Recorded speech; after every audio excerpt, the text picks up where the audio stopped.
She cannot emote to save her fucking life, dude. This is the whole time while I'm watching Titans.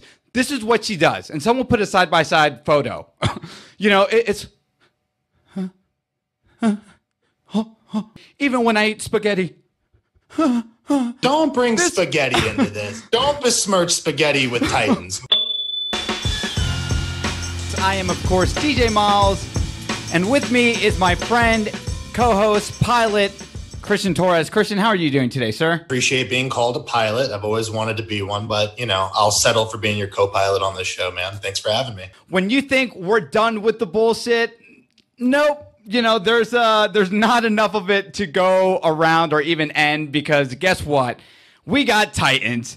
And man, you and I saw the first episode of Titans, and I don't even know where to start with this. I don't even know where to start with this show. So spoiler alerts for the first episode of Titans. What's the whole premise of this, right? I mean, it's Raven, right? It's Rachel. Mm-hmm. She's kind of introduces the protagonist, or at least one of the protagonists, and she's troubled, and she's got all this other thing, and her mom's all scared. And by the way, her mom's played by a lady from Twin Peaks, so that's my Twin Peaks shout out for the week. And then you find out that some people are after her, and they want to kill her, sacrifice her, something like that. Mm-hmm. And then she ends up leaving town, and she meets up with Dick Grayson, right? Who's working for the Detroit Police Department for some reason. Okay, that's enough table setting. I'm sorry, that was the boring part. Right off the bat, dude, like they start with that dream sequence, like the Dick Grayson, the Flying Grayson tragedy scene. You know what I'm talking about? Yeah. Mm-hmm. Okay. Yeah. Now, I know we saw that in the trailer, but didn't you immediately saw that and there was like zero color? Like, why can you not be dark and also have colors? I don't understand why everything needs to look like it's fucking black and gray. Like that, those are the only two colors DC understands. Because it's supposed to be dark and edgy, man. And even when we know, as you know, just people who knows the origins of one of the many Robins, right, with the Flying Graysons and all that stuff, and how they even end up doing that scene, it's like, okay, you know, they're in the circus, they're doing this acrobatic stuff, and then, you know, the parents end up dying, you know.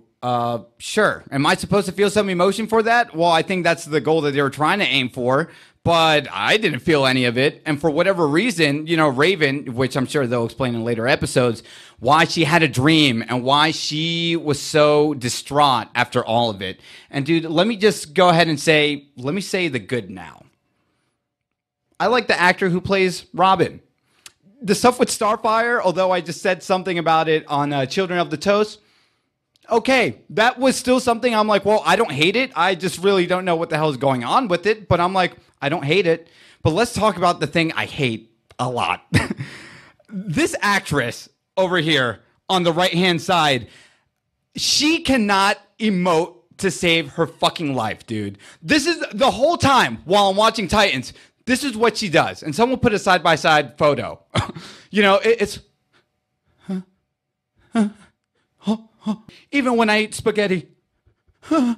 Don't bring spaghetti into this. Don't besmirch spaghetti with Titans, okay? Like, I will not stand for that kind of bullshit. No, obviously she's not great, dude. And like, let's not forget the best line. She's so bad. She can't emote. I'm sorry. The best line of the whole fucking show, right, is after this whole thing, and I know we're doing a shit job. We're not going chronological order, right? But basically, some people are out to kill her. She goes to Detroit. She almost gets killed again. Dick Grayson saves her. They're driving off into the fucking night, okay? Yeah.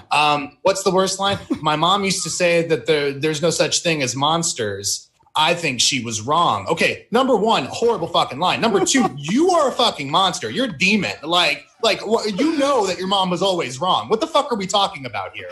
Sorry, I'm really upset about that line. That really fucking upset me, man. No, and to go back into it, dude, there's a scene where even when it happened, right, the death of her mother, spoilers, right, because it happened 5 minutes in, there's a point where the mother's like, oh, I know there's good in you. And just to show, because, you know, we have to, you know, because sometimes we might forget, Christian, how hardcore DC wants to be with how gritty and nitty they can be with their stuff. I mean, there's a point where I'm like, and this is the point where the mother dies. So the guy ends up shooting the mother in the head. That's fine. But then for whatever reason, when like Raven runs away because like, oh my God, my mother died. I got to run away from the stranger. They're just like a good close, like shot of her mother in a, you know, in a puddle of blood. Why? I'm not even saying it's like, oh, that like sickens me. I'm just like, they like just put it in frame for a good 5 seconds to be like, we're dark. I hope you guys are getting ready for how dark this show is. Listen, let me tell you some other bullshit. I have a problem. And this is how the show ended. Which, Christian, please tell me if I'm wrong. There's a point where we don't even see Beast Boy until the very end, right? And he's like a tiger or whatever, and the cops are coming. Boom, boom, boom. Get away. He gets away.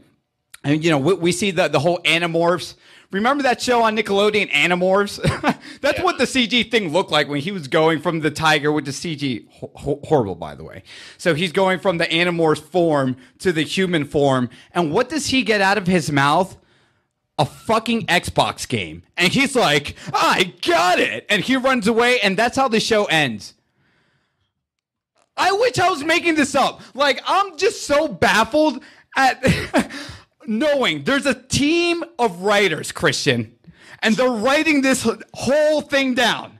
They're like, let me write this down and let me discuss with everyone how we think this show is going to end, or this is how the premiere of Titans is going to end. And you know, at the end of it, and they're like, and Beast Boy grabs the Xbox game and he says, I got it. And that's how we end the first episode.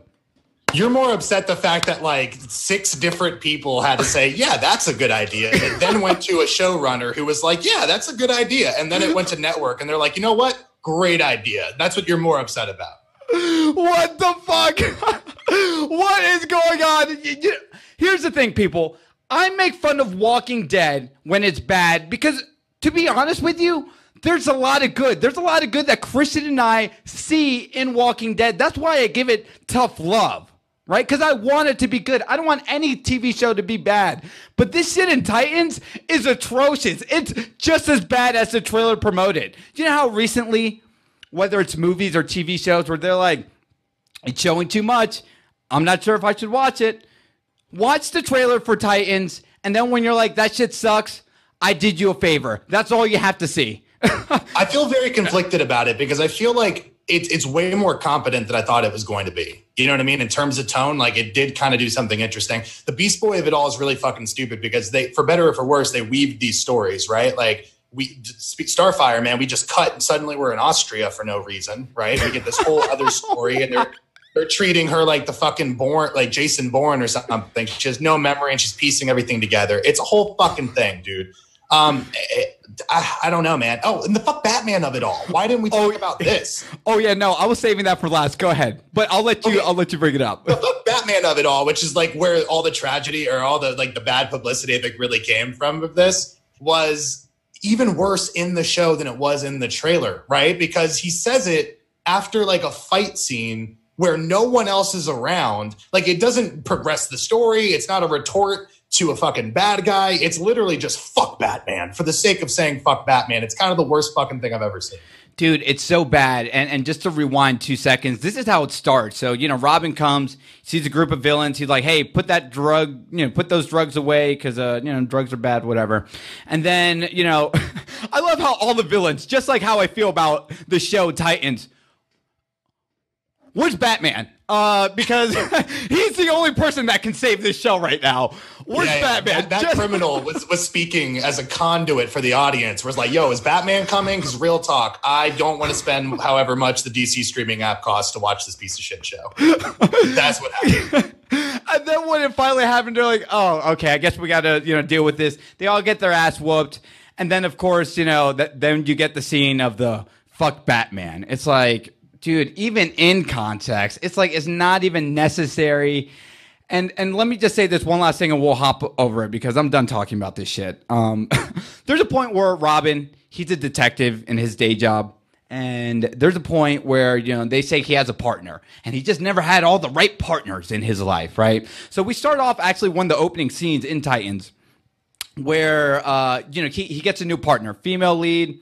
Don't know who that woman is going to become down the line because I don't really care. She's like, hi, I'm so-and-so. And then, you know, Dick Grayson is like, well, yeah, don't talk to me. Only when I tell you some stuff, you know, you pay attention to me, yada, yada. So then, you know, the new, you know, partner goes up to like the rest of the police crew, right? He's like, oh man, what's wrong with him? Like, has he always had bad partners in his life? Has he always had bad partners in his life? So later on, when they have a dialogue again, because she's like, oh, now you're talking to me? Like, I'm important to you? It seemed like you had a bad partner in your life. Well, I wouldn't even say a bad partner. Just someone I used to work with a long time ago. And let's just say we had different ideologies on how to get things done. Like, even when you see that, Christian, tell me, am I out of line here with how ridiculous all that shit sounds? Tell me I'm wrong. Tell me I'm wrong, damn it. There's a lot wrong with it, dude. There's a lot wrong with the show in general. And like, again, there are like individual moments that are like interesting, but it's largely taken down by like ridiculousness and trying to adhere to Batman, trying to include him, but at the same time be like, we don't need Batman, right? It's just like, why bring him up? Why are you making him such a part of the psychology of who Dick Grayson is at this point? You know what I mean? It's kind of fucking dumb to me. Also, what about the scene after the fuck Batman scene? Okay. Where homie is straight, like, he puts on some sad fucking emo song and like is shirtlessly washing the blood off of his little Robin ninja stars. Because that was my favorite part, because we've seen like the Batarang before, right? But it's not a Robin Rang. And it is fucking stupid as shit, man. Listen, I know Corey had a drunk show yesterday, but this is one of those things when I finished watching it, I'm like, should we just do a drunk show down the line? Of course, with Corey's permission on this, because I would love to watch this with you, Christian. Because, man, there's just so much. I'm like, I wonder what Christian's thinking about all this right now.